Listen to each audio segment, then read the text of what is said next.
दुश्मन को जुल्म की बर्छी से तुम सीना दिल बरमाने दो। ये दर्द रहेगा बन के दवा, तुम सब्र करो वक्त आने दो।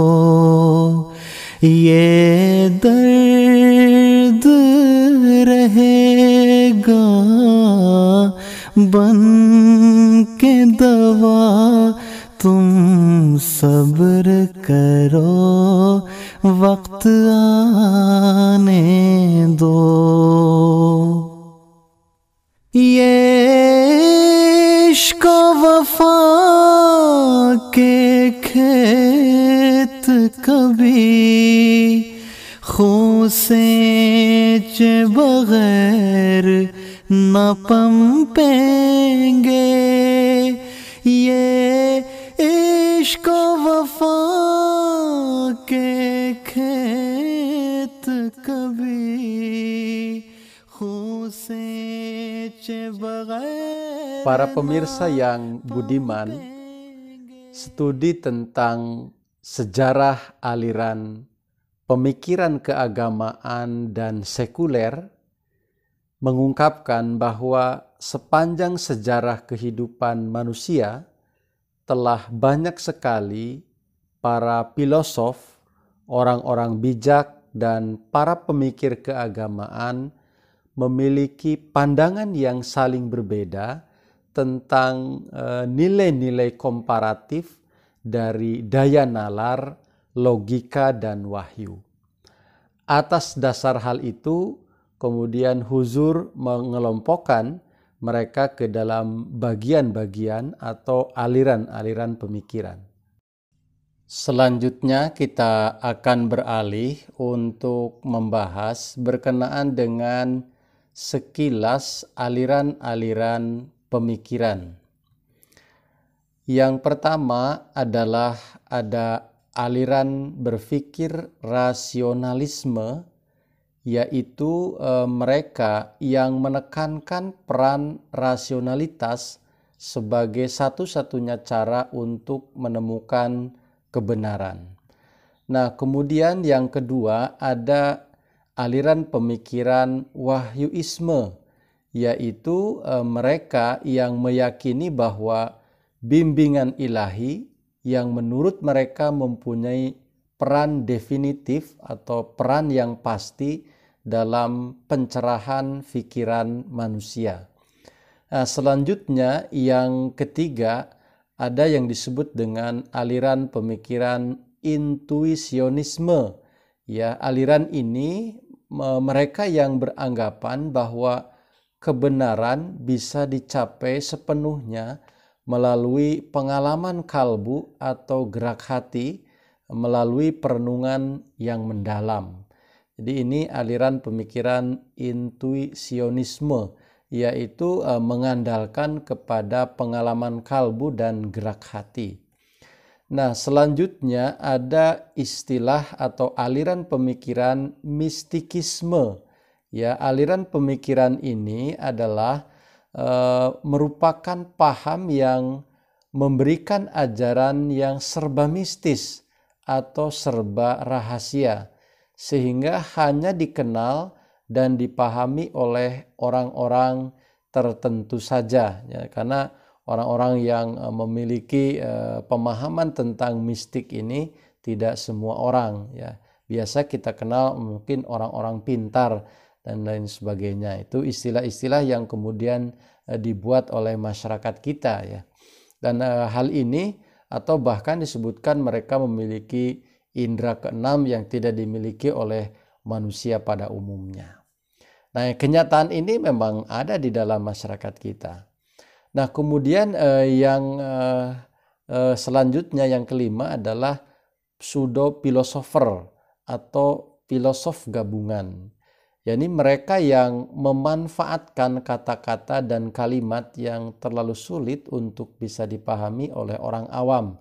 Mereka menyembunyikan sudut pandang atau pendapat di belakang tabir mistik dari perkataan. Karena ini hanyalah sebuah pengenalan, maka tentu saja yang disampaikan hanya bagian-bagian penting, dan Huzur kemudian mengungkapkan secara mendalam tentang aliran-aliran pemikiran, baik pemikir-pemikir Barat maupun pemikir-pemikir Islam, nanti akan dibahas pada bab-bab berikutnya. Seperti misalnya di dalam pemikiran Barat kan ada aliran rasionalisme, empirisme, idealisme, kritisisme, dan lain sebagainya. Kemudian juga di dalam aliran pemikiran Islam juga berkembang, misalnya ada aliran pemikiran Mu'tazilah, Khawarij, kemudian ada aliran Wahabi, Asy'ariyah, dan lain-lain. Sangat menarik tentu kalau kita memahami secara keseluruhan yang menunjukkan kepada kita bahwa pemikiran manusia itu sangat luar biasa. Inilah saya kira sesuatu yang sangat istimewa diberikan kepada manusia adalah mengenai daya nalar atau akal, ya. Karena dari itu kemudian bisa memunculkan hal-hal yang berbeda-beda dan bisa membuahkan karya-karya yang sangat luar biasa. Itulah tadi sekilas berkenaan dengan aliran-aliran pemikiran yang secara universal disadari bahwa saling mempengaruhi berbagai konsep pemikiran di tahap akhir dari perkembangan suatu agama, cenderung kembali kepada kerancuan yang terjadi sebelum agama itu turun.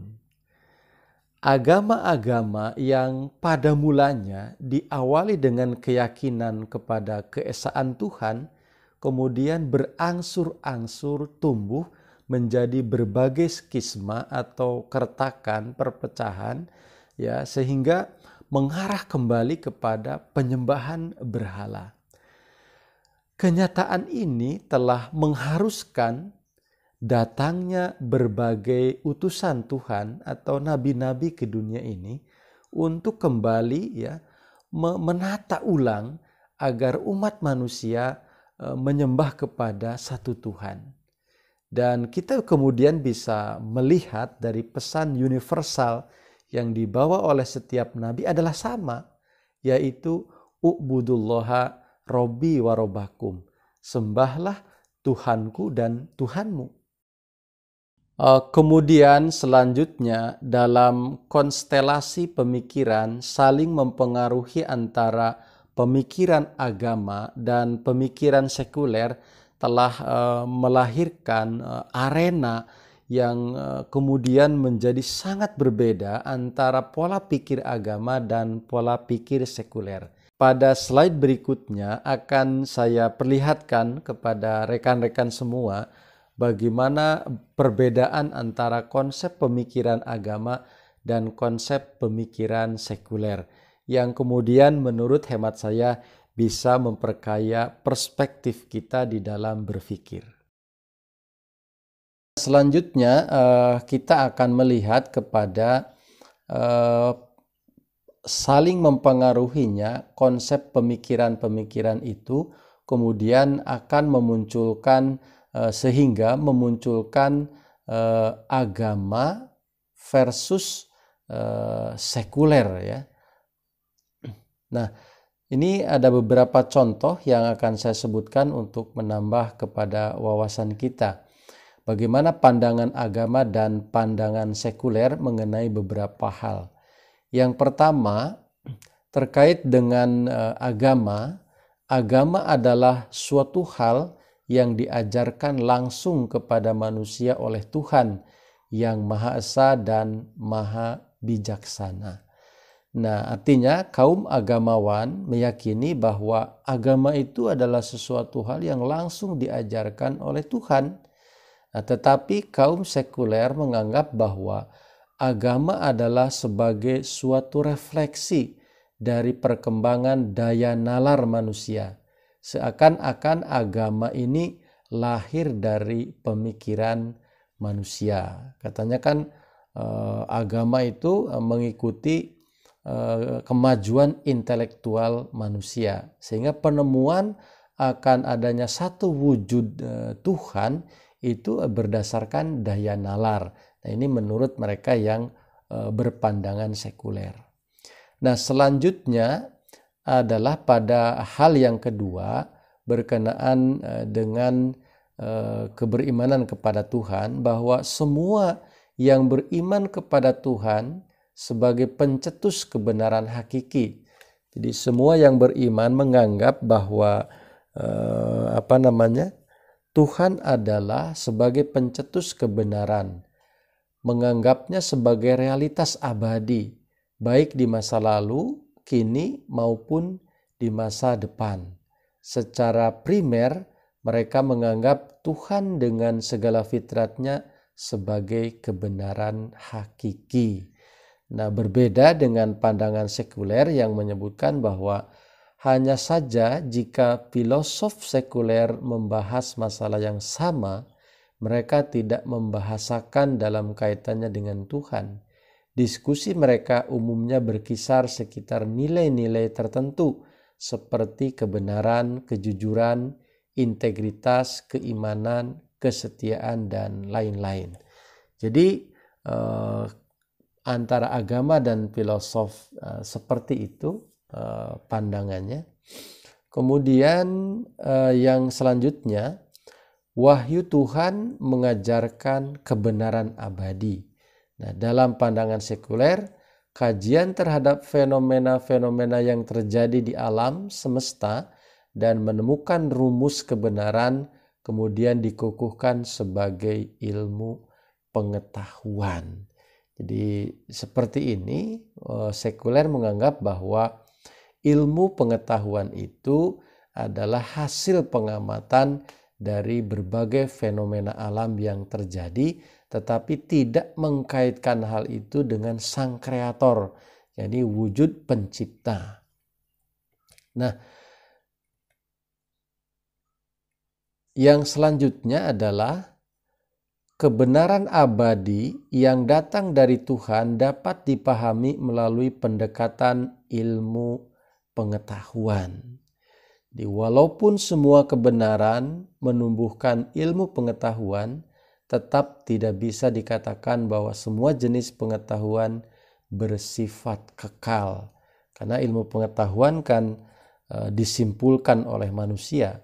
Tentu saja kesimpulan yang diambil tidak selamanya benar, atau karena berubahnya suatu entitas yang terjadi di alam ini, sehingga kebenaran atas penelitian sebuah ilmu di masa lalu bisa dibatalkan dengan penemuan baru dengan pendekatan yang lebih maju.